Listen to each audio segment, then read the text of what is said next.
Welcome back to Pod Save the World. I'm Tommy Vietor. I'm Ben Rhodes. How was spring break? So far, so good. Were you doing Jello shots and yeah. kind of senior frogs? Yeah. We were down in Cancun and Cabo with the kids. It's a little different. It's a little different with kids. Yeah. Got some skiing in though. That was good. Do you want to disclose your location?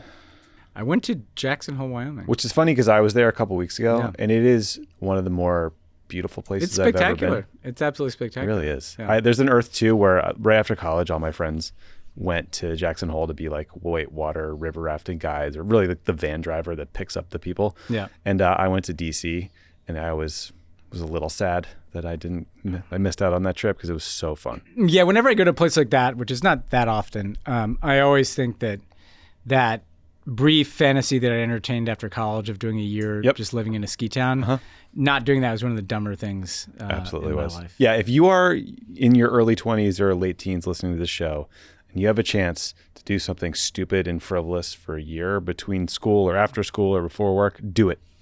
And by the way, or between jobs. Yeah, you can, there's all kinds, I talk to all kinds of people. I love talking to people, Tom Friedman-esque.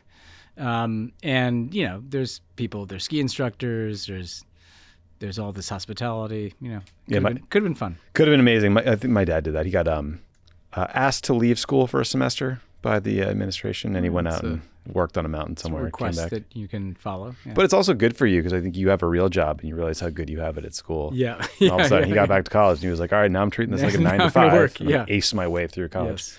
Anyway, we got a great show for you guys today. We're going to lead the show talking about the verdict against a far-right French leader named Marine Le Pen in fear that it might help her party win the French presidency in 2027.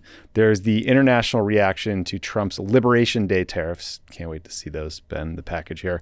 The latest on Signalgate and the administration's reckless sharing of classified information. We're going to talk about Elise Stefanik, who just got the rug pulled out from under her as she was hoping to get confirmed to be the U.S. ambassador to the UN. It's going to be my favorite story of the day. It's going to be fun. This is our light segment. Yes, our light segment. Yeah. We'll also talk about who may come next in that gig. And the latest in the Trump administration deporting innocent people with tattoos and rounding up people who protest policies they don't like on college campuses because free speech. We'll talk about a major turn in the corruption case against Israeli Prime Minister Bibi Netanyahu, his aides, and then the latest on peace talks between Russia and Ukraine and this Trump mineral deal extortion bill with Ukraine that never seems to go away or get signed. And then, Ben, you just did our interview. Who'd you talk to? I talked to David Miliband, the head of the International Rescue Committee. We talked about the overall impact on the humanitarian sector from the dismantling of USAID by a ketamine-addled billionaire. My words, not David's. Yep. Then we talked about the earthquake in Myanmar, where they're responding, what the needs are there, what it's like to operate, given that there's a conflict zone, given that USAID is not there. We talked about the enormous needs in Sudan, where we've had, obviously, political and military developments, but the humanitarian concerns are only growing more acute, especially because of the withdrawal of USAID. A bit about the spread of disease and the risk of vaccinations going away that are supported by the United States. I mean, in general, we just kind of wanted to give people a snapshot of what it's like to be one of the largest humanitarian NGOs in the world that relies a lot on USAID funding infrastructure in this new reality with these individual issues obviously illustrative of that. So people should check it out and people should consider supporting groups like IRC in the new world that we're in. Yeah, I mean, look, IRC is an amazing group. They're doing the Lord's work in a lot of places, and their job just got exponentially harder because of Elon Musk and the Dogebags. And like a lot of the problems you're talking about, Ben, I mean, very few of them are trending better. I mean, we're not going to get to it this week. I think we'll get to it next week. But there's a lot of concern that in addition to the civil war in Sudan, which has been raging for 2 years, basically, there might be conflict brewing in South Sudan. And of course, those tensions don't remain within borders. They cross them, and it'll probably make things worse. And David mentioned that. And, the one number I just previewed for people is that there are 8 million people in Sudan who are on the precipice of famine. And that doesn't go away because Doge would like to pretend it doesn't exist. It gets worse. No, or Elon's feelings are hurt. And because some people are, being mean to Tesla or something. because you don't want to buy Teslas anymore. Okay, we'll definitely stick around for that. Please don't buy Teslas. Yeah, they're lame. Please boycott all of Elon Musk's businesses. We're just going to say that as much as we can. Yeah, don't launch anything into space either. All right, let's start with this major news out of France, Ben, because on Monday, a far right-wing leader named Marine Le Pen was found guilty of embezzling European Union funds, and she was banned from running for political office for 5 years, which will keep her out of France's 2027 presidential campaign. Le Pen and her National Rally Party, they're going to pay fines. I think she was sentenced to 2 years under house arrest. But the political impact of this ruling is by far the most consequential part, as she was the clear frontrunner in this upcoming presidential election. Trump got asked about the verdict, I think on Monday. He, of course, made it about himself, saying the conviction was, quote, a very big deal, and that the case, quote, sounds like this country, meaning the U.S. Jordan Bardella, Le Pen's protege in the National Rally Party, is trying to use the verdict to drum up support for National Rally while also claiming that French democracy, quote, is being executed. Now, that sounds a bit hyperbolic to me, but we've also seen officials in Emmanuel Macron's party and from the French far left voice concern about this verdict going too far by banning Le Pen from running for office. Le Pen says she will appeal, but legal analysts think the odds of the case being resolved in time for her to run are quite low. So, Ben, there's a lot of anxiety about this verdict, which was sort of the harshest verdict available, I think, to this judge. I've heard analysts and journalists argue that there's actually many members of the European Union or the European Parliament who use EU funds for domestic political work like Le Pen did, but only she is being prosecuted because of her political views. So it seems like she's being singled out. Others are pointing to Romania annulling its recent election, and they're arguing this is part of a broader anti-democratic trend in Europe. You could also point to Germany, where the main political parties there have refused to work with the far-right AfD party to keep them out of power, even when they get like 20% in some of these elections. So there's a broader sort of set of questions, right, about how to deal with far-right populism. And there's concern now that National Rally will run solely on judicial bias, elites trying to stop them from gaining power, and that this verdict might ultimately help the party get more support than they otherwise would have. Of course, the flip side, as we've discussed here in the Trump context, is that no one is above the law. And how do you sort of marry up those two things? So what's your level of anxiety about this verdict potentially helping Le Pen and National Rally? I think that there's a possibility they'll certainly try to stir that up. At the same time, there's no perfect formula for how you deal with the far right. And I do think it's not wrong for Europeans to, particularly in this case, right, if the law was broken, you hold people accountable. But also just the idea of taking this seriously as kind of a threat to the body politic, to democracies, I think that's okay. But the challenge is you also have to beat these people in the court of public opinion, and so what you don't want to see is this idea that a bunch of this flipped a switch and it sidelined her. She's got this guy, this protege Jordan Bardella, who's 29 years old. He's pretty young. Which is a little young. And look, the challenge that the National Front has always faced in the presidency is the French system actually makes it harder for them to win because you have 2 rounds, right? And so in the first round, a bunch of people run, and the top 2 people then head to a runoff. And so it really becomes a kind of 50% election. And it's been hard. And even I think with the momentum they have, it was going to be hard for them to get over that 50% mark. I think part of what we've seen, though, what worries me generally in France is that there have been a number of cases in which it felt like a kind of mushy centrist elite was trying to keep not just the right, but the left out too, right? And so people may remember that after the National Rally did very well in European parliamentary elections, there was this kind of big tent coalition really helped by the left merging with the center to kind of keep them out of power in parliament. But then the left got sidelined. And so there's this pattern in France of, particularly Macron and, people like that, just kind of pushing down both the far right, but also the left. And I think that whoever wants to make the case that they can beat the National Rally, make the case that they should be the successor to Emmanuel Macron in a couple of years, is going to have to counteract that impression. They're going to have to show that it's not just a bunch of French elites trying to hold on to the power that they have, but there's a different kind of politics that, ironically, Macron tried to model the first time around when he built a movement, but that's missing. And so I don't necessarily, I'm not an expert on this law, so I can't necessarily evaluate. Clearly there's no Merrick Garland issues in France. They just kind of went for it. But I do think that this, take that seriously. Yes, don't be afraid to prosecute people, but also don't think that that's enough. You need to show that there's a new kind of politics that can beat the far right, not just using legal mechanisms or canceling elections like in Romania. Yeah, just if folks are wondering, the actual charge was using 4 million euros worth of European Parliament funds over the course of 11 years to pay staff who in reality were working on domestic political issues for a national rally back in France when they're supposed to be doing European Parliament stuff. 20 people were actually convicted, but the judge gave Le Pen this sort of maximum sentence. And the corruption unit that charged this case, and the charges, I think, go back to the Francois Hollande era. Socialist president was 2011. Yeah. Memorable because he left office with the lowest approval rating I can ever imagine. It was 8% or something. Yeah. But you mentioned Ben Jordan Bardella. Marine Le Pen, she has these historic ties to the founding of the party, which was founded by her father. She is well known. He is very young. He's green. He's good on social media, and we've seen a lot of little TikTok fascists, but I think it's a big question about whether he can really fill her shoes. I also noted the international reaction. Viktor Orban, your friend over in Hungary, tweeted, "Je suis Marine." The Kremlin said the conviction showed Europe was, quote, trampling on democratic norms.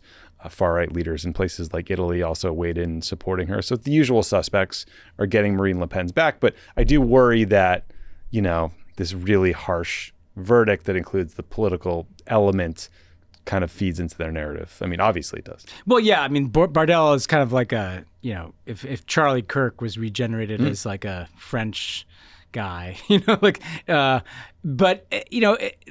watching all these, various Vichy type politicians circle the wagons around each other. Viktor Orban with the Je suis Marine. Do you think he was trying to do a Charlie Hebdo comparison? Je suis Charlie? I think he is, but it kind of counteracts his gender, discriminatory policies for him to now be claiming a different gender. But I just think it's this constant victimhood. At a certain point, call bullshit on it through a different popular mobilization, a populism that is not of the right. These people are kind of full of shit, Viktor Orban is corrupt. He's violated all kinds of laws and norms under the EU, and so for him to kind of be playing this victim card, in solidarity with Marine Le Pen, it's hard to take that seriously. But I know we've seen in this country there's a political effectiveness to it.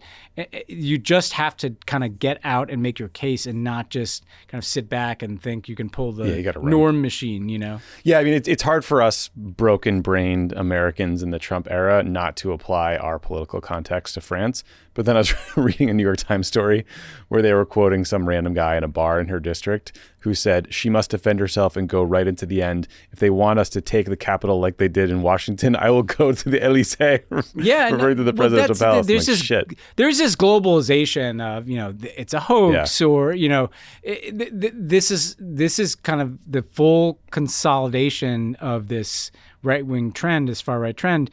But look, the reality here is there's nothing inevitable about these people winning. In fact, we know that who the government's going to be probably in Germany, in the UK, even in Italy where they have Meloni, she's not gone as far right, Yeah. And so France is the one big European country that you would like to see kind of hold the line.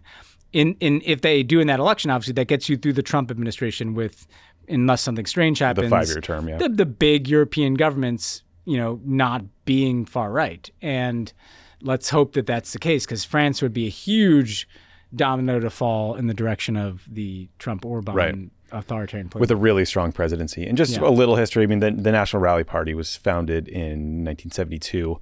It was called National Front until 2018. It was founded by Marine Le Pen's father, Jean-Marie Le Pen, who is a truly vile person. He's best known for being an anti-Semite and publicly minimizing the Holocaust. In 2009, he referred to the Nazi gas chambers as, quote, a detail of the history of the Second World War. Pretty important detail, buddy. So Marine Le Pen's, her project has been trying to moderate the party's public image, distance herself from her father, but she has also done things like minimize France's role in the Holocaust, in the Vichy government's collaborations with the Germans and in rounding up Jews and sending them to die. She also has extreme views on immigration, for example. So Le Pen, she's a perennial candidate. She ran in 2012, 2017, 2022, when she got nearly 40% of the vote in a runoff. She was leading in the most recent poll. There was a poll, I think, out on Sunday that showed her at 37%, which is, not victory, like you said, in the runoff system, but it's pretty high. It's pretty high, but I think it can be overcome, but not with complacency. No, not at all. All right, Ben, so we're recording this on Tuesday, April 1st, which is April Fool's Day, and a good time to remind everyone that their April Fool's gags are lame. Yeah. I saw some pretty bad ones. Some bad tweets. Like some bad Tiger tweets. Woods saying he was going to play in the Masters or something. Oh, I saw that. I'm so gullible. I just take people at face value. Yeah. That guy, I was really excited about him. Trump ex-wife? Yeah, he's marrying a Trump, and Weird. I don't think Tiger's the guy we thought he was. Tough. I mean, we've been learning that for about 15 years. I was going to say, the New York Post had us that a while ago. Anyway, so tomorrow's April 2nd. On that day, on Wednesday, we're going to see if Trump is joking about his plan to upend the global economy with all these tariffs. The White House has been calling this Liberation Day, I assume because Independence Day was taken and Will Smith will slap the shit out of you if you step on his IP. But here's how White House Press Secretary Carolyn Leavitt teased the announcement. Looking ahead to tomorrow, April 2nd, 2025, will go down as one of the most important days in modern American history. Why? Expectations management is not their thing. Why? I mean, nobody even knows what he's going to do and why he's going to do it. Yeah, and so the suspense is Trump going to impose a 20% tariff across the board, or is it going to be more targeted country by country with like reciprocal tariffs that allow for negotiations bilaterally with either the EU or individual countries? Regardless, we just wanted to take a look at how these tariff threats are being perceived internationally. So let's start in Canada, Ben, where Canadian Prime Minister Mark Carney has basically said that the old U.S.-Canada relationship is dead. Here's a clip from a speech Carney delivered last week. I reject any attempts to weaken Canada, to wear us down, to break us so that America can own us. That will never happen. The old relationship we had with the United States, based on deepening integration of our economies and tight security and military cooperation, is over. I mean, that's intense. Yeah. So that's Mark Carney in Canada. Across the Atlantic, the head of the European Commission, Ursula von der Leyen, said that Europe had a strong plan to retaliate against tariffs from the U.S. In Asia, we got China, South Korea, and Japan getting together for their first economic dialogue in 5 years. Following that meeting, the Chinese state media said that the three countries will work together to respond jointly to U.S. tariffs. Now, I should note that the Japanese and South Korea spokespeople kind of disputed that characterization, saying it was either exaggerated or not really what was discussed, but the meeting still happened. Yeah. And then finally, Ben, China and Brazil cut a deal to trade in their own currencies and no longer use the U.S. dollar, which is not an insignificant hit to the dollar's role as a world's reserve currency. I mean, Brazil's the biggest economy in the region. So just to add this all up, like the Canadians hate us, Europe is ready to punch us in the face, South Korea and Japan are coordinating with the Chinese, and this tariff threat seems to have pushed the Chinese and the Brazilians even closer. Like, wasn't China the big threat that Trump ran on? Like, what are we doing here? Nobody can articulate what is happening and why it's happening. Even when they say this is going to be the historic Liberation Day, they don't say why. Right. They don't say what this is achieving. Is it to somehow bring back manufacturing in the United States? Nobody credible thinks that's going to happen. Is it to compel some action? Well, you could see it kind of with like the fentanyl from Mexico, but you can't see it in all these other countries. What are the demands that are even in play? I think what's important, Tommy, is there's what has already happened and what is likely to happen. In terms of what's already happened, a lot of the Trump stuff in the first term, or even in the campaign against Trump the last time around, it was like forecasting all these bad things that might happen if he does X and Y follows. This is already happening. This is not like a hypothetical exercise. No. Like the stock market has already taken a hit, like futures are taking a hit. The dollar, is facing these challenges. Prices are going up. Like these are things that are happening now. This is not some warning from Democrats or elites about what might happen in the future. It's already impacting Americans, and Americans understand that. I think the more important thing, though, is that if you look at what countries are already doing, it's not like that hypothetical to say you're going to see a total reordering of the global economy away from the United States as being at the center of that global economy. Everything from the functioning of the dollar as a reserve currency, transactions being made in the dollar, to this kind of deeper integration of economies between the U.S. and our allies in particular, shared approaches to regulation and trying to expand cross-border trade. Like, not only is that unraveling, but you're beginning to see what the different economic and trade order might look like. You're going to have developing countries, resource-rich developing countries. You mentioned Brazil, but this could spread to other parts of South America, it could spread to Southeast Asia, where countries that tried to diversify and essentially balance between the U.S. and China and Europe and other trading partners will be much more likely to just kind of put their eggs in the Chinese basket because that's predictable. They know what they're getting. They may not love the terms that they get from China, but they don't involve crazy announcements of tariffs going up and down. So you're going to see that kind of reorientation. The Japan, South Korea, China thing, even if it's still nascent, is extraordinary. These countries hate each other. We've talked about, it was hard to get the Japanese and South Koreans in the same room because of the World War II legacy. The Chinese have built a whole industry in their politics and media around demagoguing Japan in the history of World War II. The fact that Trump is driven in just less than 3 months, even the dialogue among those three countries is a sign of rapidly diminishing U.S. influence. What strategy is going to work if our main quote-unquote adversary in the global economic space is China? How is that strategy going to work if all you're doing is pushing all these countries, including traditional U.S. allies, closer to China? And then the other thing to watch is when you see Mark Carney saying that about this friendship is essentially over as it was, not only is that going to impact trade and travel and tourism, but, does China stay in like the Five Eyes cooperation of intelligence? Does Canada stay in like the Five Eyes cooperation on intelligence? That's the U.S. Which has been, apparently Peter Navarro has floated kicking them out. I mean, a trade advisor. What are we accomplishing? I don't know. Like, what I don't get, this is not just sitting around wringing our hands because we like allies, although we do. It's also just like, I don't understand what interest is served by this. And again, it just ratchets up tension and creates conflict that could lead to other conflict. It spirals. Yeah, nothing about it makes sense. And I think ultimately, if you got like 100 CEOs in a room and you ask them what is the thing they wanted more than anything else, it would just be certainty. And this like hemming and hawing and on again, off again, tariff war and reciprocal tariffs and announcing huge numbers and then walking it back, like it's just driving everyone crazy.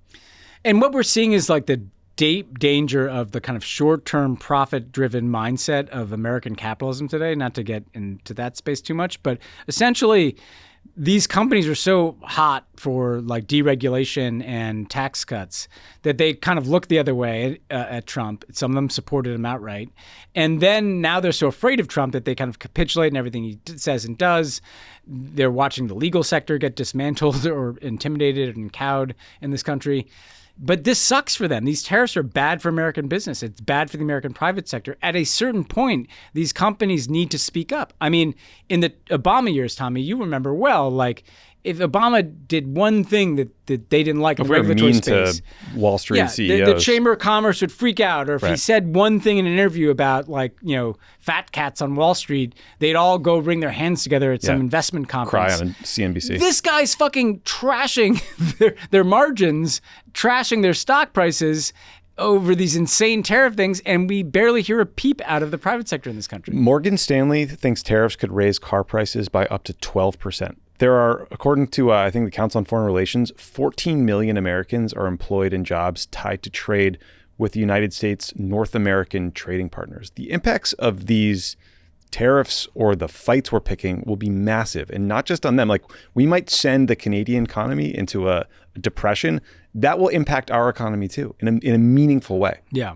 It's just, I'm with you in that, like, I can't make sense of this other than Trump trying to execute some sort of madman theory approach where he thinks he can intimidate all these countries into, cutting advantageous deals with him.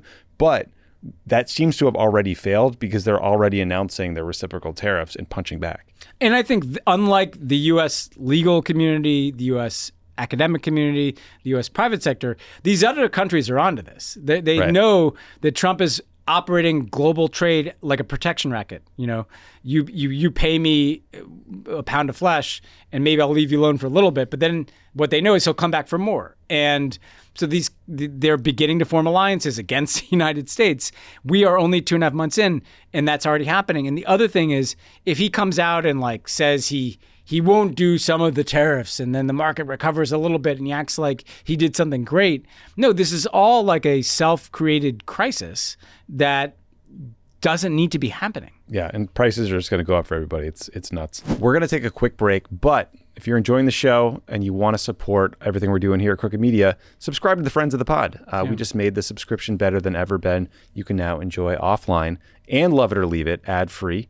And for the month of April, we're offering a 30-day free trial with no commitment, just pure ad-free joy. Also, in this very episode, Ben and I just answered a bunch of Discord questions for our subscribers from some very smart, thoughtful people who ask smart things every week. Really good questions. We take seriously. Very joyful. Joyful, smart, thoughtful questions. So when you subscribe, you unlock ad-free Pod Save America, ad-free Pod Save the World, exclusive content like Polar Coaster with Dan Pfeiffer, and you'll be ushered into our amazing Discord community where you can process the news with other anxious yet civically minded people like yourself, and your subscription helps power everything we do here at Crooked. Sign up today at crooked.com/friends to start your 30-day free trial. Pod Save the World is brought to you by Fast Growing Trees. Did you know Fast Growing Trees is the biggest online nursery in the U.S. with thousands of different plants and over 2 million happy customers? They have all the plants your yard needs, like fruit trees, privacy trees, flowering trees, shrubs, and so much more. Whatever plants you're interested in, Fast Growing Trees has you covered. Find the perfect fit for your climate and space. Fast Growing Trees makes it easy to get your dream yard. Order online and get your plants delivered directly to your door in just a few days without ever leaving home. Their Alive and Thrive guarantee ensures your plants arrive happy and healthy. Plus, get support from trained plant experts on call to help you plan your landscape, choose the right plants, and learn how to care for them. Not only do we love Fast Growing Trees, but a lot of people here at Crooked Media's office have used Fast Growing Trees, including Naomi on our team. Got a couple plants. They said it came super fast. It was way, way cheaper. Just like the name. They're also growing pretty fast. They're fast. They're growing. They were much cheaper than any other quote for like a landscaping job that you will ever get. And let's be honest, if you go to the nursery in town, you don't know what you're doing. No. Also, it's also not the most exciting. Hard to place take all go. those plants home too in your car. Right, they're big, they're heavy. If it falls over in your car, you got a mess. Let Fast Growing Trees send them directly to your home. This spring, they have the best deals for your yard, up to half off on select plants and other details. And listeners to our show can get 15% off their first purchase when using the code WORLD at checkout. That's an additional 15% off at fastgrowingtrees.com using the code WORLD at checkout. Fastgrowingtrees.com, code WORLD. Now is the perfect time to plant. Use WORLD to save today. Offer is valid for a limited time. Terms and conditions may apply. Pod Save the World is brought to you by Fatty 15. Have you heard about C15? It's an essential fatty acid that's naturally found in whole fat dairy products. But over time, our intake of these foods has decreased.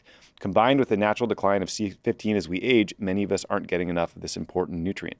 Introducing Fatty 15 C15 Supplement, a simple way to replenish your body with this essential fatty acid. Co-founder Stephanie Van Watson discovered the benefits of C15 while working with the U.S. Navy. Backed by science and supported by over 100 studies, C15 helps support cell function and resiliency and can be a valuable part of your long-term health strategy. Fatty 15 is vegan, 100% pure, and free from flavors, fillers, allergens, or preservatives. Best of all, Fatty 15 comes in a generous, reusable glass or bamboo jar, and refills are shipped right to your door. So do yourself a favor, replenish your C15, restore your health, and let your cells do the heavy lifting with Fatty 15. I've been taking Fatty 15 for weeks now. It's a super easy part of your routine. You pop a pill in the morning, you're good to go. And now I can bench press 400 pounds. I noticed your C15 is really, it's looking good. Through the roof. Fatty 15 is on a mission to optimize your C15 levels and help you live healthier longer. You can get an additional 15% off their 90-day subscription starter kit by going to fatty15.com/world and using code WORLD at checkout. That's fatty15.com/world. Use the code WORLD at checkout. Part of this might be that the best and the brightest are not working in the U.S. government, Ben, and I mean that in the literal sense, not in the book sense. So last week we talked in some detail about the Signalgate scandal, in case folks missed it. That was when Trump's national security staff talked about their plans to bomb the Houthi rebels in Yemen on Signal. Signal is a commercially available communications app that is not an appropriate place to discuss this kind of material. The conversation that these guys had on Signal absolutely included classified information, even though Pete Hegseth and others are lying about it since. So after we discussed this scandal last week, Ben, Mike Waltz, Trump's national security advisor, who seems very dumb, just stone cold Not stupid, the smartest by the way. guy, yeah. Yeah, he went on Fox News to suggest that Jeffrey Goldberg, the Atlantic editor-in-chief, who Waltz looped in on this Signal chat about bombing the Houthi rebels, might have actually hacked his phone. Here's a clip. Have you ever had somebody's contact that shows their name and then you have somebody else's number there? I never make those mistakes. Right? You've got somebody else's number on someone else's contact. So of course I didn't see this loser in the group. It looked like someone else. Now whether he did it deliberately or it happened in some other technical mean is something we're trying to figure out. So how's the number on your phone? I mean, I'm not an expert in any of this, but it's just curious. How's the number on your phone? Well, if you have somebody else's contact and then somehow it gets someone sucked sent in, you that it gets sucked contact. in. That was Laura Ingraham interviewing Mike Waltz there, who is like one of the more, she's as MAGA as MAGA gets. Even she was like, do I have to go along with this bullshit? Like, you're really going with this line? I mean, Jeffrey Goldberg. Is he the most tech-savvy guy? Does he strike you as a real hacker? No. He's still like an emailer. Like he's probably a relative newcomer to Signal. I bet he types with like two fingers. Yeah, look, there's so much about this, it's dumb. Let's start with the media part. There is this, in the authoritarian playbook watch, right, that we are living through. We've talked about, obviously, the intimidation of these different sectors of society, but the state media part of it is getting really creepy. Like during the beginning of the war in Ukraine, there was like this habit in the U.S. sometimes to show some crazy Russian talk show where a bunch of people are yelling at each other. It's always that same guy. Yeah, it's always that guy, and they're talking about like how smart Putin is, and they're bending reality. That we're there, like totally there. But Fox News is not some independent like news source. This guy's going on and talking about phone numbers being sucked into his contacts. He's trying to like show Trump, who is his audience mainly, that he's tough by calling like Jeff Goldberg a loser. Like what does that mean or achieve? Obviously they want to get off the story of not just why was Jeff Goldberg in this chat, but why were they having these incredibly sensitive conversations on Signal to begin with, right? And so to me, the of all the many questions that should continue to be asked about this, one is just the focus is on Waltz. I think the focus should be on Hegseth more. He clearly shared classified information. Yeah, because Waltz is the idiot who set up the Signal chat. Hegseth is the idiot who is trying to impress his friends by sharing the most classified information possible, which is upcoming strikes on Signal. But don't let Waltz off that easy, because he talks about having, quote, positive ID of a Houthi leader walking into his girlfriend's apartment, which according to a bunch of reporting since is a reference to Israeli surveillance capabilities that are highly classified that he just blew into the public domain by discussing it with Jeffrey Goldberg on Signal. And Jeffrey Goldberg, who clearly hacked his phone. And again, the people whose phones are more likely to be hacked are, well, first of all, by the way, possible Jeffrey Goldberg's phone is hacked, right? He's certainly an intelligence target for people because people know he talks to powerful people. But again, as I think some people may have heard, but it's worth repeating, it's not that Signal is not secure. It's that if your phone is hacked, it doesn't matter if Signal's secure. Like if they're in your phone and can watch what's happening in your phone, they can see this kind of activity.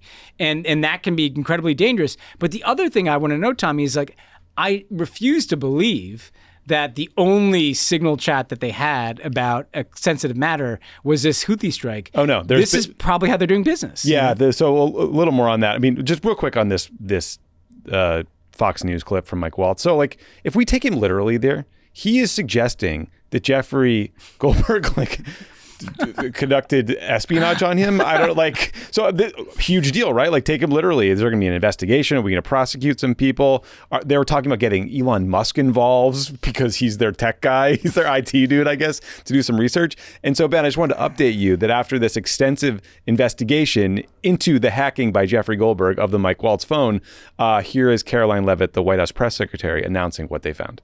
As you said last week, Caroline, you said there would be an investigation or a review into how Jeffrey Goldberg's number got on that group chat. What's the status of that review, and what is the status of National Security Advisor Mike Waltz? As the president has made it very clear, Mike Waltz continues to be an important part of his national security team, and this case has been closed here at the White House as far as we are concerned. There have been steps made to ensure that something like that can obviously never happen again, and we're moving forward. And the president and Mike Waltz and his entire national security team have been working together very well. If you look at how much safer the United States of America is because of the leadership of this team. So Waltz accuses Jeff of hacking the phone, and they just pretend to conduct an investigation. It's all over. But Ben, I mean, like, according to a bunch of reports, Waltz was almost fired, not because of the security lapse. It was because of what you referenced, which was that Trump is mad that he's friends with Jeff Goldberg. Yeah. The Wall Street Journal reported that this was not the only Signal group chat created by Waltz. So I'm sure the Russians and the Chinese are enjoying that content in their encrypted chat apps. And just before we started recording, the Washington Post reported that Waltz and his team have been conducting government business on their Gmail accounts. You see this story? According to the Washington Post, quote, a senior Waltz aide used the commercial email service for highly technical conversations with colleagues at other government agencies involving sensitive military positions and powerful weapons systems relating to an ongoing conflict, according to emails reviewed by the Post. And the Wall Street Journal reported that Pete Hegseth, your favorite in this story, who shared classified information with the group, has been bringing his wife to his meetings with his Secretary of Defense counterparts. So we got Pete bringing a +1 to the highly technical defense policy meeting with the NATO guy. What is happening here? Well, again, first of all, these are not hypothetical exercises. We know that the Chinese hacked J.D. Vance's phone, for instance, who was on the Signal thread. If you think that somehow you can have Gmail and commercial messaging apps as a venue to talk about military operations or sensitive foreign policy and it not end up in the hands of the Chinese or Russians, you're not paying any attention to how things work today, right? That's the first thing. The Pete Hegseth thing, I can't get my mind around the fact that he's bringing his brother and some job. This is the guy who said he was restoring meritocracy to the Department of Defense. I've been in these meetings. There are not friends, relatives, and spouses. No. Occasionally there'll be a dinner, right? That's a social event, but they're talking about by definition, military matters, sensitive matters, classified matters. And how do you think the people on the other side of the table look at that? They don't take us seriously. Like amateurs. We're forced in this country to take Pete Hegseth seriously because he runs the Pentagon, and even you listen to the press, there's this kind of veneer of how you talk to. If I'm the Minister of Defense for some other country, and I'm showing up, and this guy's got his wife or his brother hanging out with him, I'm gonna act differently in that meeting. I'm not gonna share certain things. That's just the reality of this thing, because other countries can't afford to pretend like gravity doesn't apply to them. You're trying to talk about where to put some missile defense radar in Poland. And this guy's there with his wife, meet Jenny. It's great to be here. Also, I don't know if you saw this, Ben. Marco Rubio, threw all these guys under the bus and was talking about how he only contributed to the Signal chat twice, and he identified his point of contact and then said congratulations. It's hey, Marco, you don't get to tattletale on everybody else. You were the chairman of the Senate Intelligence Committee. Your role here should have been saying, hey guys, let's take this to the high side. Let's not talk about this here. Let's talk about this in our classified email, which is also at a computer at our desks, readily available to us. And that Americans spend a lot of money paying for these encrypted systems. I'm sure it tallies up to billions of dollars to have the degree of encryption we need to conduct foreign policy and national security conversations. And these people just clearly don't give a shit who it puts at risk, know? the worst. All right, let's talk about another piece of national security staffing here. So it's been a rough couple of days for Congresswoman Elise Stefanik, Ben, whose nomination to be U.S. ambassador to the United Nations was pulled last week because Republicans are scared that they will not be able to hold her seat in a special election to replace her. Just to be petty for a little bit, Ben, this story made me so happy because there were these reports that she had already sat through like hours of probably mind-numbing briefings about how the UN works. I'm sure she did like logistical garbage, moving, hired movers, did whatever to prepare to go to New York. And now she goes back to Congress where she's given up her leadership position. They might make up a new one for her in Congress, but she's basically just like one of many Trump stooges. So Politico took a stab at figuring out who might replace her. And what they found is that lots of people are saying no thanks to the job. So that list includes David Friedman, Trump's ambassador to Israel in the first term. That guy's real. Yeah, he's tough. Gem. There was someone I'd never heard of named Eli Kohanim, who was the deputy special envoy for fighting anti-Semitism in the first term. Like both of those give you a pretty good window into we know it's good. How they view this job. Friend of the pod and human Twitter troll Rick Grinnell told Newsmax that he's a hard no. Getting a little big for your britches there, Rick. And then former State Department spokeswoman Morgan Ortagus said no to the job as well. So Ben, I'm sure they will end up picking someone who's like exponentially worse than Stefanik, and we will, look back on this conversation and have regrets. But I guess I can kind of get saying no to this. Like, you are going to be sent to the UN to try to destroy the UN from within or run interference for the Israeli government. Like, doesn't seem like the best gig, but I don't know. It's still a big deal. You're in the cabinet. I mean, there's the question of why these people want these jobs, though, because Waltz, for instance, I don't think Waltz is long for this world here in terms of his role. Trump went through, 4 national security advisors first time? Yeah, Mike Flynn was like John Bolton, H.R. McMaster, Robert O'Brien. And so clearly they don't like Waltz. You see people like putting out that they think he's a dumbass or something. They hate Jeffrey Goldberg. And so they'll wait. They don't want to make it look like he got dumped overboard because of Signal. But I would be willing to wager that guy is not around by June or 6 something. Months, And same thing with like Stefanik. Like, these people sell their souls, right? So Waltz gave up a comfy congressional seat, could have sat there for 20 years. And now he'll just be some out of work guy on like the right-wing speaking circuit in like 6 months. Have we heard from Mike Pompeo other than his security clearance getting yanked?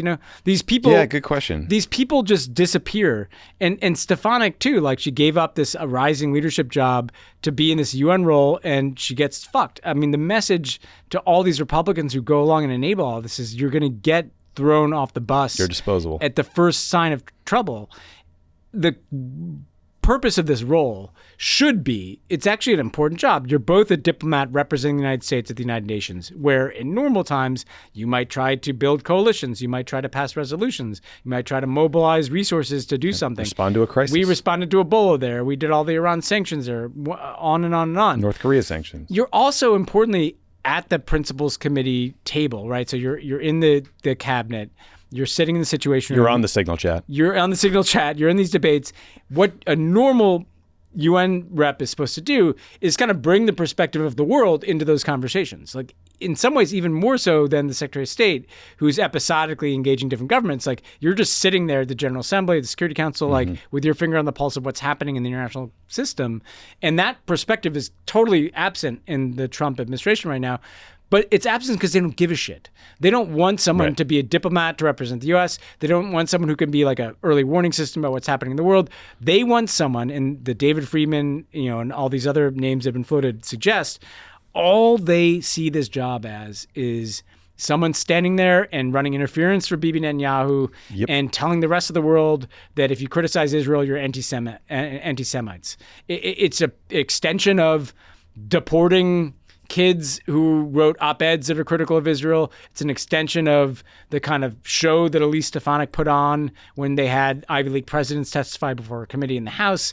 It is so fundamentally unserious and narrow of a conception of what is an iconic job. I mean, Adlai Stevenson revealed nuclear missiles going to Cuba as the permanent representative of the UN. I mean, how far we have fallen from, dealing with the biggest crises imaginable with very prominent, prestigious Americans to this crazy fucking, Rick Grinnell's giving up the job because he is more important business of doing real estate deals in the Balkans and making sure like Kid Rock gets the next Kennedy Center He's honor, making money in Serbia. He's running the Kennedy Center too. Oh yeah. From Stevenson to Stefanik. Is that your next book on the UN, the history of the UN, the destruction of the UN? It sounds like a good title for a foreign affairs article. There we go. Yeah, we'll call your editor. Well, you mentioned these protesters. So there has been this ongoing assault on people with visas or even legal residency because they protested the war in Gaza. So a few weeks ago, we talked about Mahmoud Khalil, this Columbia student who is a green card holder who was picked up and sent to Louisiana. Since then, there have been a bunch more cases of people with legal status getting detained. There was a Russian scientist who was working at Harvard's medical school who was put in detention for some reason. She originally fled Russia because of her anti-war stance.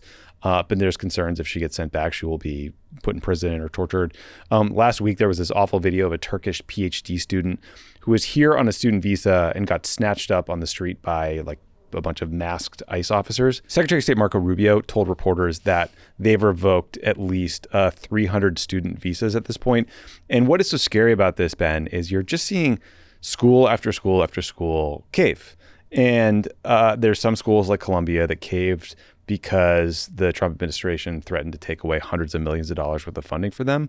But then there's stories like this one from The Guardian that reported that NYU canceled a speech by the former head of Doctors Without Borders because her presentation included mentions of casualties in Gaza and the impact of cuts to USAID. Like, that's it. And apparently she offered to edit the slides and clean it up for them or whatever they wanted. And they still said no. They canceled on her when she'd already traveled to New York. So it's remarkable how fast we went from Republicans complaining about free speech, whining about cancel culture, to like whatever this is. I mean, it's not surprising because they were always being cynical, but it is infuriating. It's infuriating, and everything about it, there are these layers to it that are infuriating. Like, first of all, it is like uncomfortable for some people, as we've talked about before, to acknowledge that the complete and utter pile-on and delegitimization of Gaza protesters plowed some ground for Trump to do this. The reason they're starting with this issue is because everybody from Joe Biden on down, cast every college protester who didn't like the killing of tens of thousands of civilians in Gaza as anti-Semitic or as contributing to like an unsafe atmosphere for Jewish students. And now that has led to them just picking up and disappearing people on the street. And I would ask, number one, is that making things safer on campuses? That doesn't look that, like the idea that plainclothes people are just basically rendering people in the middle of the street. Yeah. That's pretty terrifying. That would not make me feel safe. And it certainly is not conducive to free speech. But the other thing that the NYU example is so important is it shows if you believe, let's say you disagree with me and you're like, you know what, fuck these people. Like I want to support Israel and I don't want to see people with signs that say River things I don't like, River to Sea. If you think they're going to stop with this, like, what planet have you been living on for a decade? The head of Doctors Without Borders can't give a speech? They will start with Gaza because that's the lowest hanging fruit in our political media environment. And now it's already creeping into like, oh, wait, we don't want to be critical of closing USAID. And that the next thing will start to be like criticisms of the U.S. government policy, not just the Israeli government policy. They're starting here. We're 2.5 months in, and think about what's already happening. 6 months from now, what kind of people are they going to be kicking out of the country? Or importantly, Tommy, and you and I were talking about this before, I know so many people who won't come here. They're afraid. Maybe they posted something on social media critical of the United States or critical of the Israeli government. That's a loss to this country. Like, we're accomplished people like that of Doctors Without Borders or younger people or scientists. The drying up of the intellectual capital and human capital of people just coming here, whether it's to participate in conferences or to do work or to work here temporarily, like there's going to have a chilling effect here, and it's going to, all that brain power is going to go other places. And it's green card holders or people legally in the U.S. who are scared to leave the country or travel or in any way bump up against law enforcement or the system because they're seeing these stories about innocent people getting swept into this Kafkaesque nightmare of bureaucracy that you just can't get out of. And it's an unrelated issue, Ben, but there's also all these reports about Canadians canceling trips to the United States, especially to states like Maine, that rely on those visits, those tourism dollars for the local economy. So like, the entirety of this is doing so much harm to us as a country, both economically, to our values, to like everything we stand for. The ripple effects of this are going to be so enormous. Yeah. I mean, for decades, one of the most powerful instruments the United States had was higher education. We had lots of prime ministers, presidents, foreign ministers, CEOs from countries around the world were educated in American universities. Far, far fewer of those people are going to come here. Because why would anyone who's a foreign student want to come here? If you say the wrong thing, you'd end up in fucking El Salvador, with no way out. Yeah, with no way out. And I don't think we can get our heads around like that. This is going to have an immediate impact on universities. It has an immediate chilling effect on free speech. It immediately makes this country feel less safe, but it's going to have real medium and long-term effects in terms of tourism dollars, in terms of research that can happen here, in terms of the human capital that's required to power like the tech industry, which requires legal immigration from these places.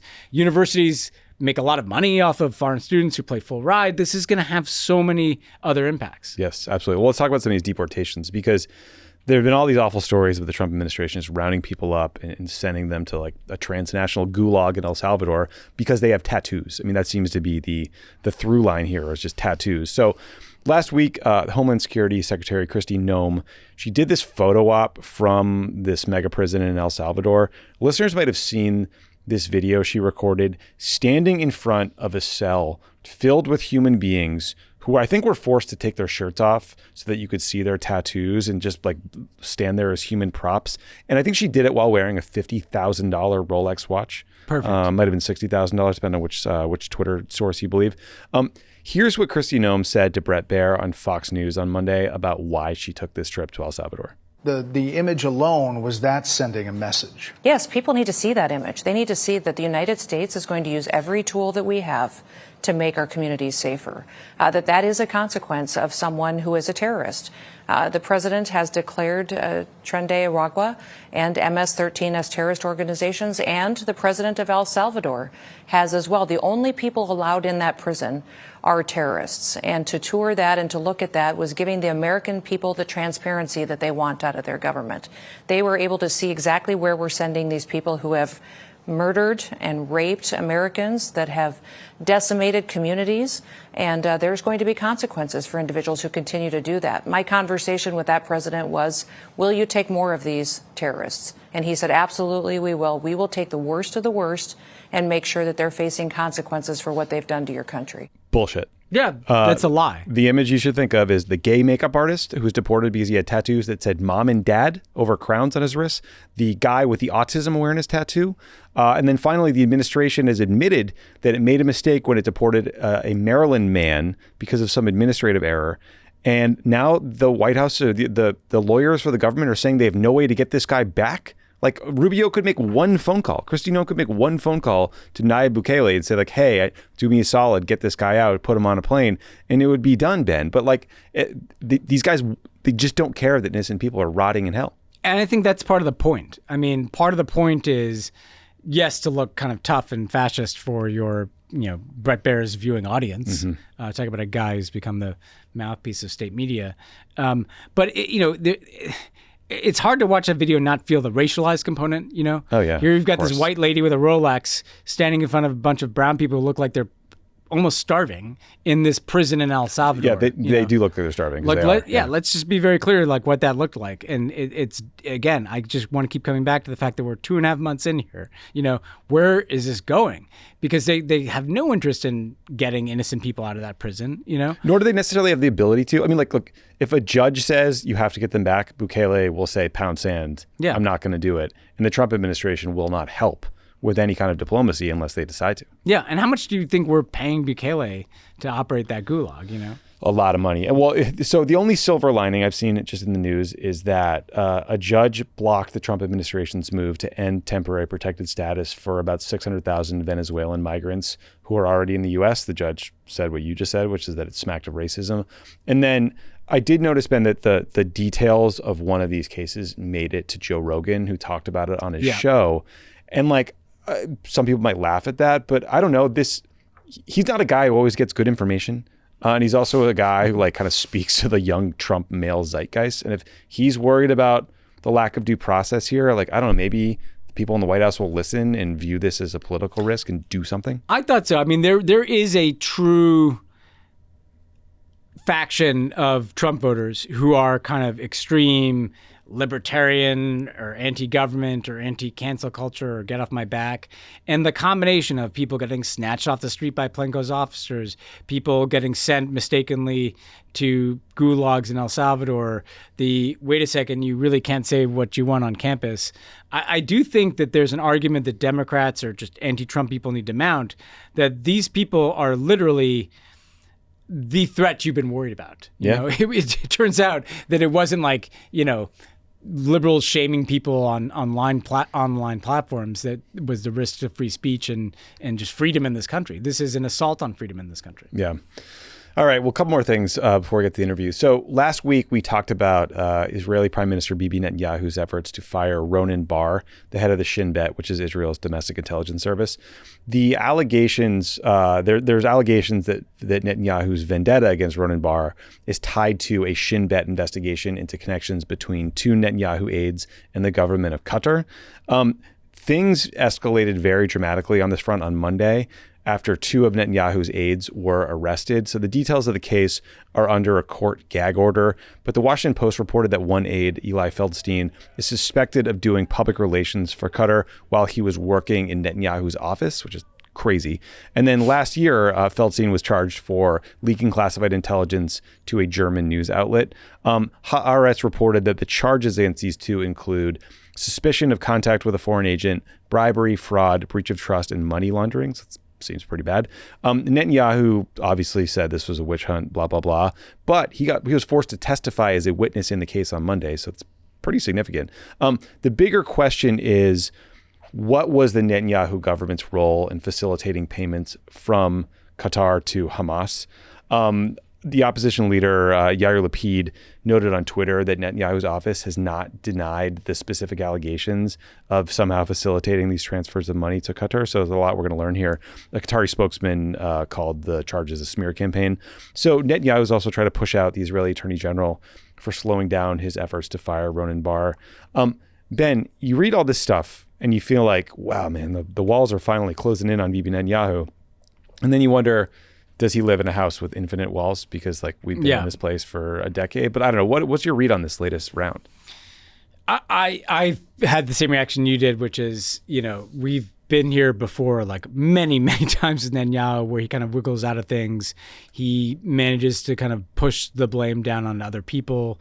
But he's clearly sitting atop of a increasingly corrupted structure. I mean, I think that's how you have to think about this. There's been this creeping level of corruption over the last decade, essentially. Mm-hmm. Allegations mounting, investigations spreading, and all of it kind of seems to revolve around the sense that Netanyahu thinks he can operate with impunity. He can get his way out of anything. If he keeps the far right on side, he has enough votes to survive in his coalition. But this, at a minimum, at least this is kind of getting, I don't think there's anybody that doesn't believe this Qatar thing. You know, you don't really hear people, they deny it. I thought it was just a known fact. Yeah, this has been out there a lot. And I think it's important to establish when you're living through such a fucked up time as we are, I do think it's a huge amount of value in just establishing the record of what happened here. This is what happened. They were literally funneling money to prop up Hamas in Gaza because it suited their interest to keep the Palestinians divided and have Hamas be a reason that there can't be a Palestinian state. Mm-hmm. And there were guys that were enabling that for Netanyahu. There's all this cynicism involved. They attack Qatar out of one side of their mouth as these kind of Islamist zealots at the same time that they're taking money. I mean, part of what this shows you is just how corrupt everything is. This money washing around politics where not a ton of money can buy you a lot, and that's kind of that pervasive corruption is what jumps out. Yeah, hopefully some of these corruption cases will stick. I mean, Netanyahu is currently in trial for various corruption charges, so we'll see. And then finally, Ben, let's just do a quick update on Russia and Ukraine, because there was lots of coverage of Trump saying he was, quote, pissed off and, quote, angry at Putin, and then threatening to put secondary tariffs on Russian oil. This all came after Putin called for a transitional government in Ukraine run by the UN. But I saw that and I was like, yeah, sure. Sure you will, buddy. Also, I don't know that Putin's all that worried about sanctions at this point. But moreover, I found these comments Trump made Sunday about Zelensky to be far more relevant and consequential. So this came from Trump's gaggle on Air Force One. Let's hear a clip. I think Zelensky, by the way, I see he's trying to back out of the rare earth deal. And if he does that, he's got some problems, big problems. We made a deal on rare earth, and now he's saying, well, I want to renegotiate the deal. He wants to be a member of NATO. Well, he was never going to be a member of NATO. He understands that. So if he's looking to renegotiate the deal, he's got big problems. Go ahead. So the context here for that very overt threat is that last Friday, the U.S. sent over a new draft of this minerals deal that we've been talking about for months with Ukraine, which, according to Financial Times, goes way beyond the agreement that was agreed to by the U.S. and the Ukrainians last month. The FT says the new deal would apply to, quote, all mineral resources, including oil and gas, and that Trump wants to set up a joint investment fund to split the income from Ukraine's oil, gas, and mineral industries. And they would create a board to oversee it. And the U.S. would get to appoint 3 out of 5 board members. So we have a veto over everything. And previous U.S. assistance to Ukraine would get counted as our contribution to the fund. So they would just be paying us for hundreds of billions of dollars before they could get anything out. So Ben, it's been weird talking about this minerals deal because it went from like the early versions we read about were like outrageous and exploitative. Then it was sort of meaningless around the Zelensky visit to Washington. Now it's back to even more exploitative. And Zelensky has also complained that the U.S. keeps changing the terms of this ceasefire proposal that's been on the table. And Zelensky says he's trying to hold off the deal. I think he's saying like he wants to ensure that it doesn't prevent them from getting into the EU, which I think in that clip Trump confuses with him wanting NATO membership, although obviously he's talked about both in the past. But it just seems like we're back to extorting these guys. We are, and it's pretty dark because, I mean, first of all, it's a protection racket without any protection, right? So it's essentially saying the Ukrainians, like, you have to give us all of your resources and we won't protect you. You don't get to be NATO. We don't get a veto over the EU, but now we're going to do that, and we're going to probably sign on to like Putin's desires for some minimal Ukrainian military, and we're going to probably not backstop the European force that might be put there, and so it's demanding all these things from the Ukrainians, and we're not providing them with anything in return. At a certain point, I don't know why the Ukrainians would do this. I don't either. I think an underappreciated part of the story, Tommy, like just to find a new angle to it. Yeah. Can you imagine the potential scale of corruption from Trump cronies? Because like this board and these deals, it'll be people like Jared Kushner Eric Prince or maybe Steve Witkoff leaves his envoy role to do this, or Paul Manafort, who's been involved in Ukrainian politics, returns on the scene. Yeah. For all of their complaints about they call the Ukrainians corrupt, they're clearly trying to set up something that will probably be like the most corrupt enterprise. It will make Hunter Biden's work for Burisma look like fucking pro bono work for kids. You're hitting on something that's driving me crazy too. Like, I obviously think that the way Hunter Biden used his last name and connections was gross and offensive, and it shouldn't have happened. There was no evidence ever provided that Joe Biden personally benefited. However, the Trump kids, along with Jared Kushner, not only are like Jared Kushner got $2 billion from the Saudis. We've talked about that a lot. But the Trump, Don Jr. just went to some venture capitalism firm that is like essentially investing in anti-woke whatever products. And he's getting glossy spreads in like Bloomberg Business Week for doing exactly the same influence peddling. Now, obviously, Hunter Biden had an associated like addiction challenges that were very tawdry, and the photos are bad, and it led to a bunch of stories. But like the corruption piece on the Trump end is exponentially worse. And we haven't even talked about the crypto piece. And it is like fundamental to kind of U.S. interest, right? So in the sense that like Hunter Biden may have leveraged his name. And the only thing, remember, they ever tried to find on what that might have led to is like some prosecutor was fired in Ukraine, which never made sense because that prosecutor was actually corrupt, Right. But this is like, this isn't just influence peddling. This is taking the most important geopolitical issues in the world, like the war in Ukraine, and setting up like a profit mechanism that you can get out of it. This isn't like just like Trump crime family stuff. This is like crime country. Yeah, this is Putin stuff. Yeah, this is Putin stuff. This is making the state the instrument of your own corrupt interest. And that's what's happening. Like we just have to keep calling this out. Like they are monetizing the power of the United States on top of everything else they're doing. Yeah.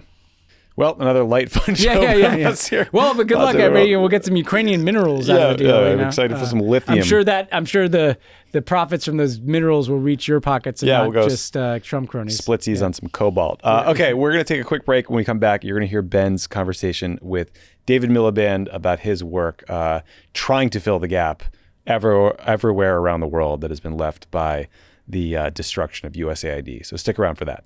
Pod Save the World is brought to you by Simply Safe. With longer daylight hours, you may be spending more time away from the house and giving burglars more opportunities to strike. FBI crime data shows break-ins are more likely during daylight hours than under the cloak of night. Protect your home with Simply Safe proactive security that helps stop threats before they happen. With Simply Safe, millions of Americans enjoy the new standard in home security and greater peace of mind every time they arm their system when heading out in the morning or when locking up each night. Traditional security systems only take action after someone has already broken in, and that is too late. Simply Safe's Active Guard outdoor protection can help prevent break-ins before they happen. If someone's lurking around or acting suspicious, those agents see and talk to them in real time. They can activate spotlights. They can even contact the police all before the burglars have a chance to get inside your home. There's no long-term contracts or cancellation fees. Monitoring plans start affordably at around $1 a day. And there's a 60-day satisfaction guarantee or your money back. As you guys know by now, John Lovett, a Simply Safe system, he set it up himself. It's top-of-the-line sensors and monitors. It was easy to turn on and off from your phone and kept everyone involved safe. So it's a great company and worth considering. Visit simplysafe.com/crookedworld to get 50% off a new system with a professional monitoring plan and get your first month free. That's simplysafe.com/crookedworld. There's no safe like Simply Safe. This podcast is brought to you by Wise, the app for doing things in other currencies. Wise believes that sending and spending money abroad should be fast, easy, and affordable. Wondering why you're still putting up with the hidden fees from your major bank? We are too. Whether you're sending money internationally to loved ones, paying bills abroad, or finally purchasing your dream snorkeling excursion overseas, Wise makes managing your money across borders simple so you can save time, money, and stress. What makes Wise different? They have one app offering up to 40 currencies, and you'll never deal with hidden fees. With Wise, you can tap to pay in euros, seamlessly send pesos across borders, or quickly receive rupees from around the globe. You'll always get the real mid-market exchange rate, like the one you usually see on Google, which means you always know what you're paying. You'll spend less on fees and more of your money gets where you need it to be. We know lots of people that have used Wise. It is super easy. Give it a shot. That's why millions of customers around the world trust Wise. Download the Wise app today or visit wise.com. Terms and conditions apply. Okay, I'm very pleased to welcome back David Milliband, the president of the International Rescue Committee. David, thanks so much for joining us. Yeah, Ben, good to be with you. Okay, I wanted to begin with a story that, with everything going on in the world, has not gotten a ton of attention, which is the enormous 7.7 magnitude earthquake in Myanmar, and with effects felt in Thailand last Friday. And after talking about that, we can discuss how the USAID dismantling interacts with crises like this. But just to begin with, what is your sense, given IRC's work on the ground, of what the impact is of the earthquake in Myanmar and what the humanitarian needs are right now? Yeah, the world hasn't stopped because of tariffs and all the other things going on in Washington, D.C. And the terrible earthquake in Myanmar, what used to be Burma, exposes not just the financial gaps, but the organizational and operational gaps that are left when America is not on the field in the way that it used to be. I mean, I spoke to someone who's overseeing our response. We were one of the larger health providers in Myanmar until January the 20th. It's a monumental scale of damage. I mean, the pictures, I hope people have seen some of them, that show, 80% of one of the mostly affected cities, 80% of the buildings are down. It's as if it's been through a pulverizing war. Obviously, the numbers dead is in the single-digit thousands. It's still 2,000-3,000, which is enough. But the numbers affected is millions, not just thousands. And there's real risk at precisely this moment. The earthquake happened on Friday. We're now day 4, day 5. It's precisely this moment when the breakdown of water and sanitation systems leads to a public health emergency. It's precisely at this moment when injuries that are not treated turn septic and become life-threatening danger. It's precisely at this moment then people who've generally had access to medicines, when that's interrupted, after 4 or 5 days, you get into trouble. It's also when food can become a problem. And we're seeing that on the ground. We're focusing our work on mobile health at the moment, some cash distribution. We've deployed some of our own resources. We're appealing for resources from the public. But it is undoubtedly a grade 1 emergency piled upon, and this is a critical point, piled upon a conflict in which the majority of the country isn't in the hands of the government. So it's a civil war situation where we know from other contexts that there's enormous vulnerability. Well, it feels like a perfect storm between the fact that there's already a civil war that was on top of a government that couldn't meet a lot of basic needs at a time when, USAID has been shuttered. And so it's not like the U.S. is going to have teams on the ground.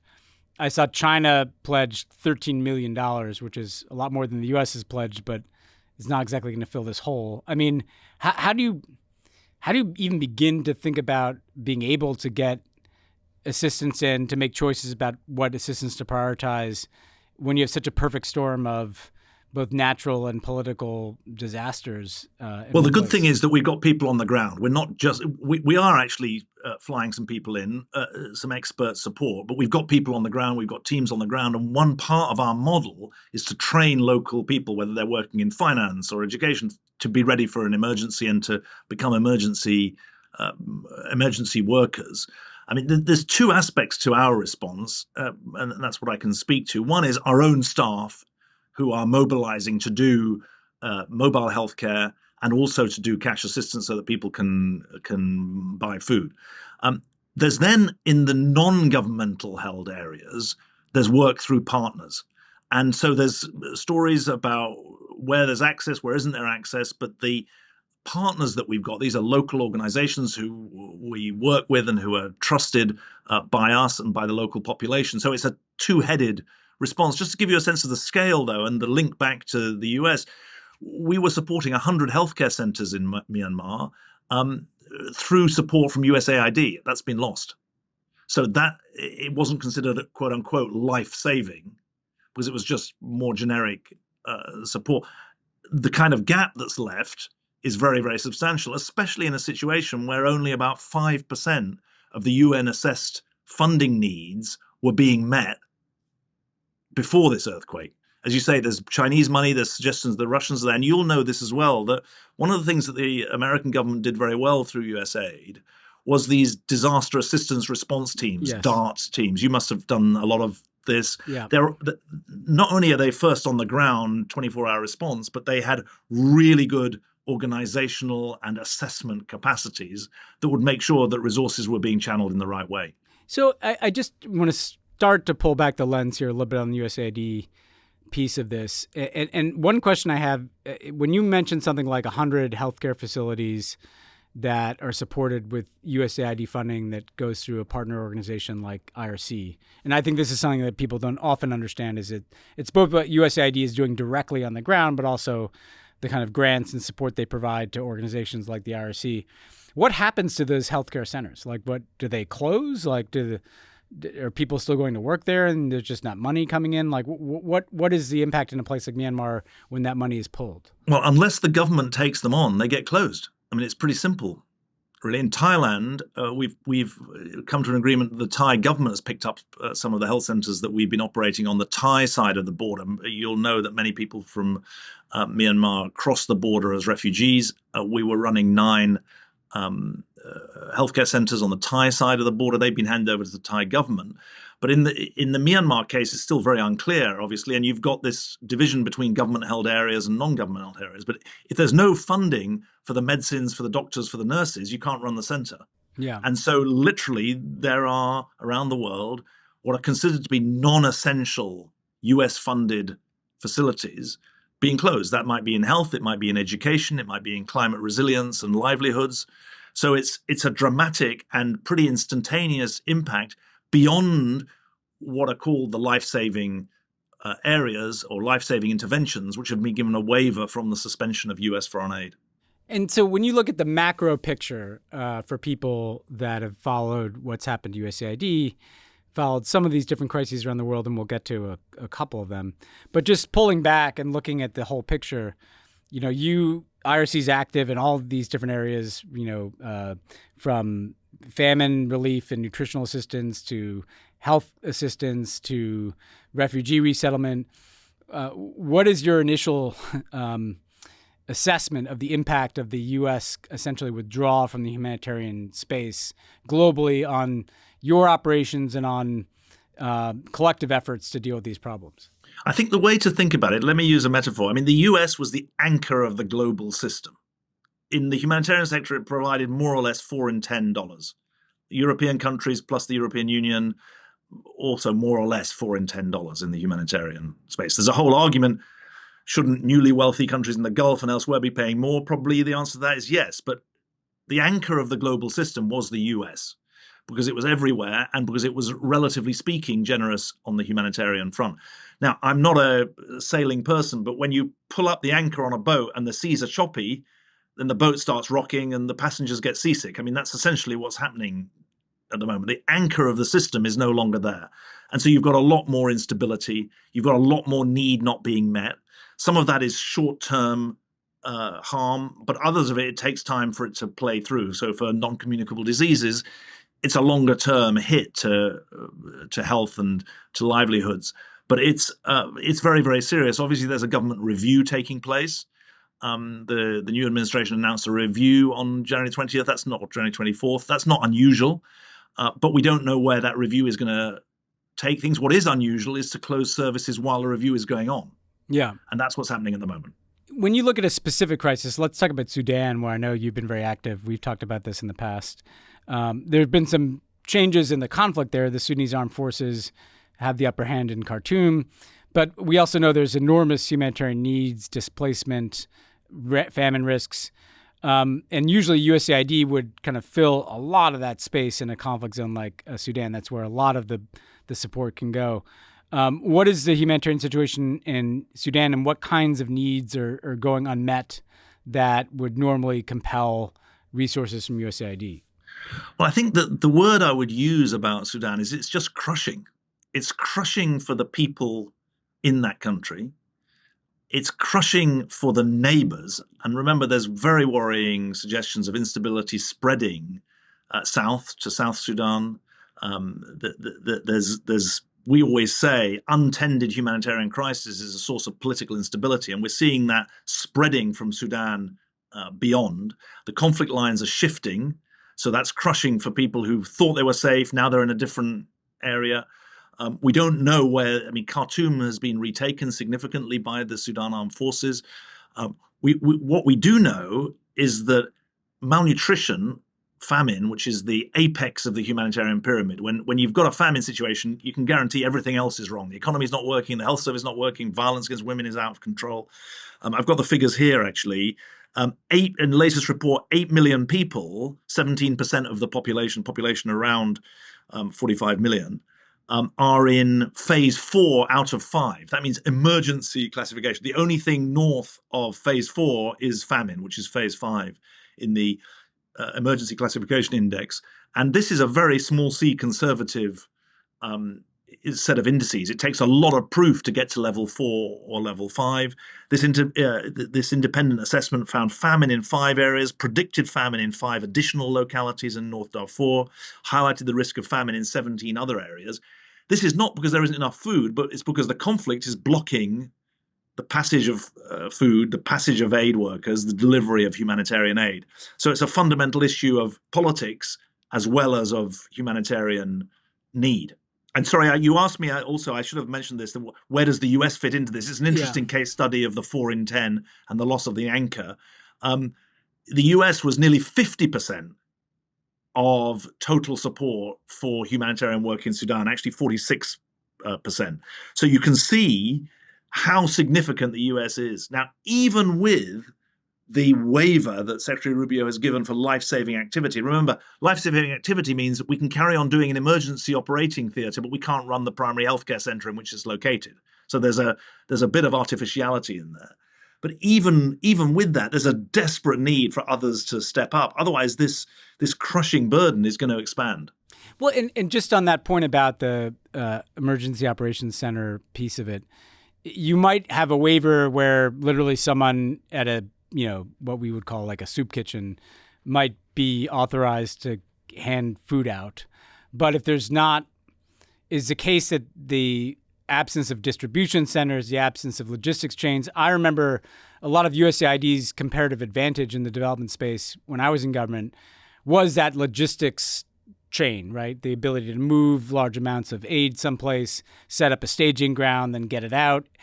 Is it the sense that even with the life-saving waiver, maybe at the far end of that chain, that the whole system will kind of break down if you don't have? Well, most of the humanitarian aid sector is not short-term emergency response reactive. But one of the things about these DART teams, is disaster assistance response teams, is that they were very good at then accessing, once they'd done an assessment, pre-positioned US goods. Yeah. So there was real speed. Now, 305 million people in humanitarian need around the world, 84% of them in just 20 countries that are on our emergency watch list.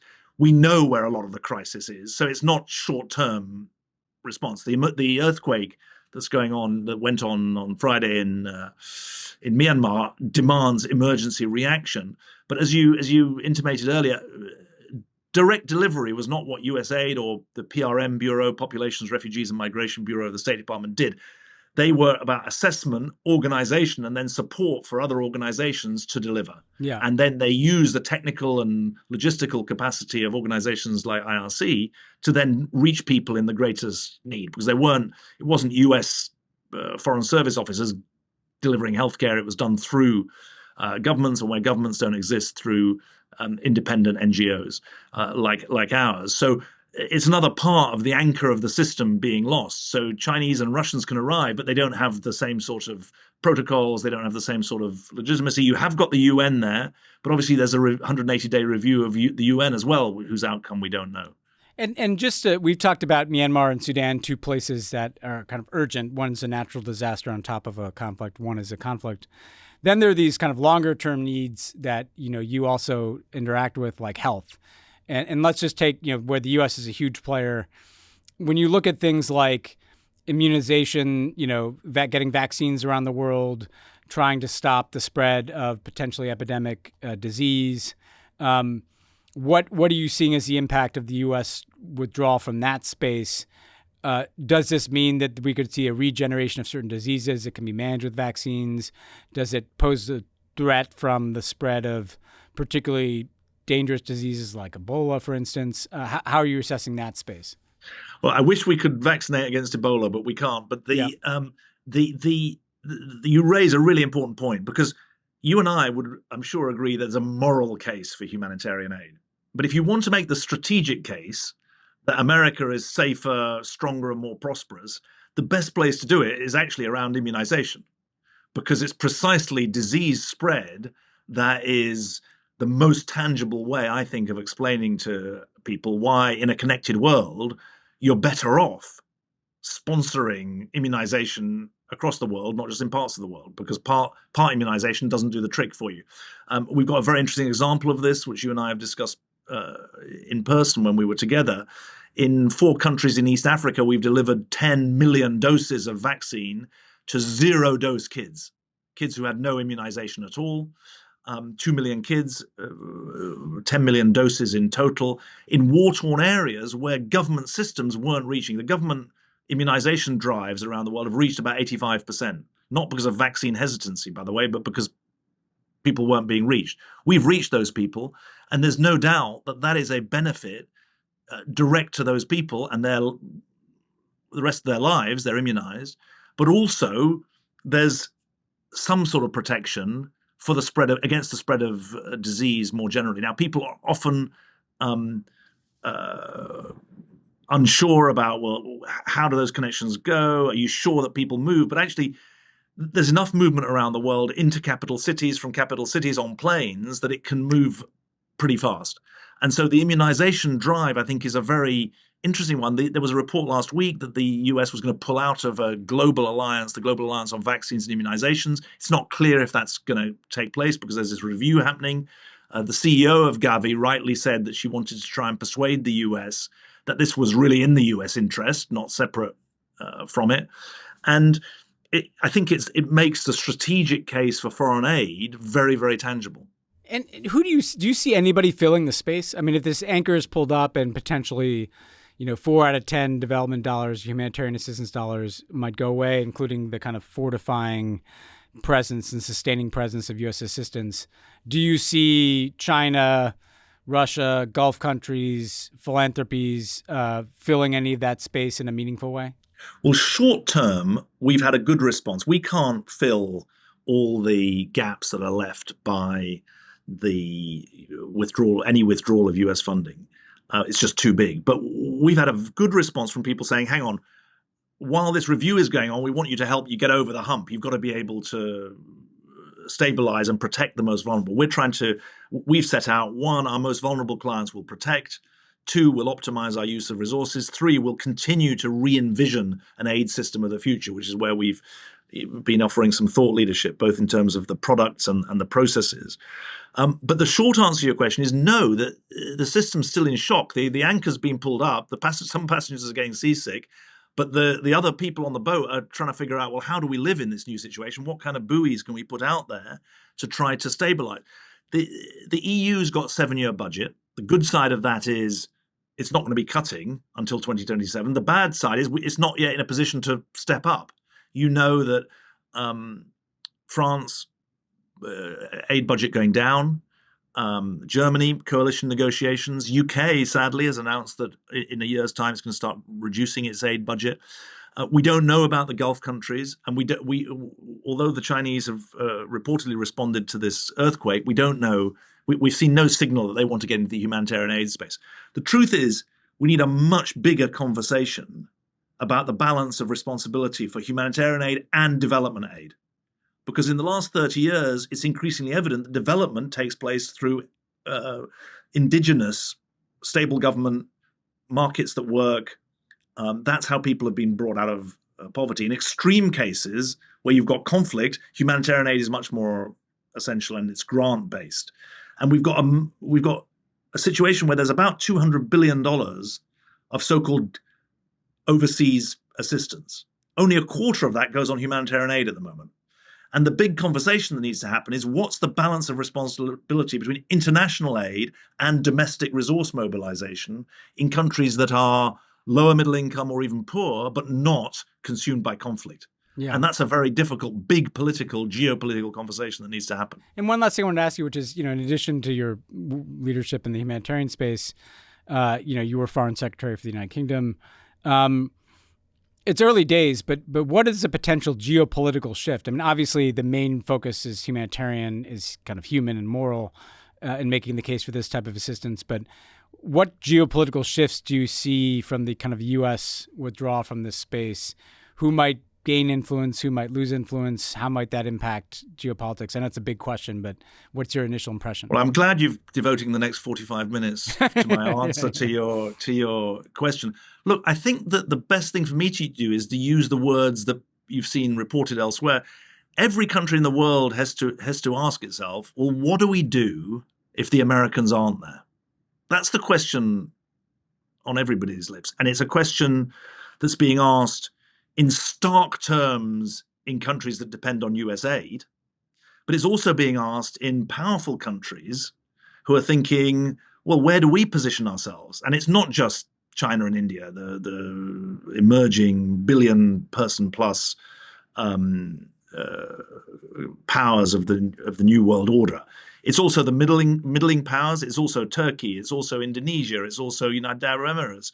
They're all asking themselves, well, the Americans might not be there. What responsibility, what opportunity, what dependency does that create?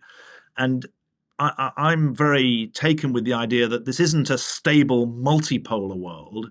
It's a much more unstable, multi-aligned world with a set of different coalitions on different issues. Sometimes those coalitions can put out fires. Sometimes they don't. Sometimes they're actually part of the story. So I think it's a very much more unstable environment, whether you're a donee, whether you receive US aid, or whether you're thinking, do I move in because US aid is in retreat?